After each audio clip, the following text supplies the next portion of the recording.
എന്റെ ജീവിതത്തിൽ എന്നെ ഈ ഇങ്ങനെയുള്ള കാര്യങ്ങൾ ചെയ്യാൻ വേണ്ടിയിട്ട് സ്വാധീനിച്ച മൂന്ന് കാര്യങ്ങൾ എന്ന് പറയുന്നത് ഒന്ന് ബൈബിളാണ്. അപ്പൊ യേശു ക്രിസ്തുവാണ് എന്റെ റോൾ മോഡൽ.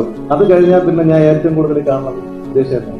അതിലൊരു കാര്യം എന്ന് വെച്ചാൽ ഇലക്ഷനൊക്കെ സമയത്തൊക്കെ എനിക്ക് പറയണമെന്നുണ്ടായിരുന്നു പുള്ളി ചില കുറെ നല്ല കാര്യങ്ങൾ. പക്ഷെ പിന്നെ ഞാൻ ചോദിച്ചാൽ പറഞ്ഞ് ഒരു കാര്യം പോലും പുറത്ത് പറയല്ലേ, എനിക്ക് അതിലൂടെ ഇനി ഏറി കയറാൻ വയ്യാന്ന് പറഞ്ഞു. ഞങ്ങൾ ഗരുഡന്റെ ഷൂട്ട് നടക്കുന്ന സമയത്ത് ഞങ്ങളുടെ ഒരു മേക്കപ്പ് മാൻ ഉണ്ട്, പ്രദീപ് വിതുര എന്ന് പറയും. അപ്പൊ അവന്റെ മോൾക്ക് ഹാർട്ടിൽ മോട്ടോർ വെച്ചാൽ മാത്രമേ അത് ഹാർട്ടിടിക്കുള്ളൂ. അതിന്റെ പേര് മറന്ന് അതെ ഫേസിനാക്കി അതെ ആ സംഭവം. അപ്പൊ അതിന് ഏതാണ്ട് 6 ലക്ഷം രൂപയ്ക്ക് പുറത്ത് ചെലവുണ്ട്. ഇവനാണെങ്കിൽ തലകുത്തനം വന്നാൽ പോലും ഇത് കൂട്ടാൻ പറ്റില്ല.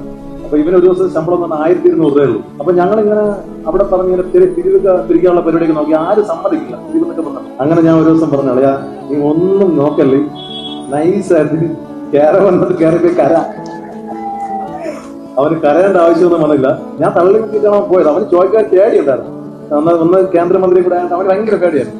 ഞാൻ പറഞ്ഞ അളയാ ആവശ്യക്കാരന് ഔചിത്യബോധമൊന്നുമില്ല, നിന്റെ മോളെ മോൻ മാത്രം നോക്കി കരഞ്ഞോളാൻ പറഞ്ഞു. ചെന്ന് കയറി ഞാൻ കരഞ്ഞ് 10 മിനിറ്റ് കഴിഞ്ഞപ്പോ അവൻ ചിരിച്ചുകൊണ്ട് ഇറങ്ങിയിട്ട് വന്ന അളിയാ എന്നെ ഒന്ന് കെട്ടിപ്പിടിച്ചിട്ട് വന്ന അളിയാ ഞാൻ ഇത്രയും പ്രതീക്ഷയില്ല അളിയാ, വൈകുന്നേരം മോളടുത്ത് അഡ്മിറ്റ് ആവാൻ പറഞ്ഞു. എന്തായാലും ഇതൊന്നും വേറെ ഒരാളും പറഞ്ഞിട്ടുമില്ല, എനിക്കിവിടെ പറഞ്ഞു തോന്നി. കാരണം ഇവരൊക്കെയാണ് എന്റെ റോൾ മോഡൽ.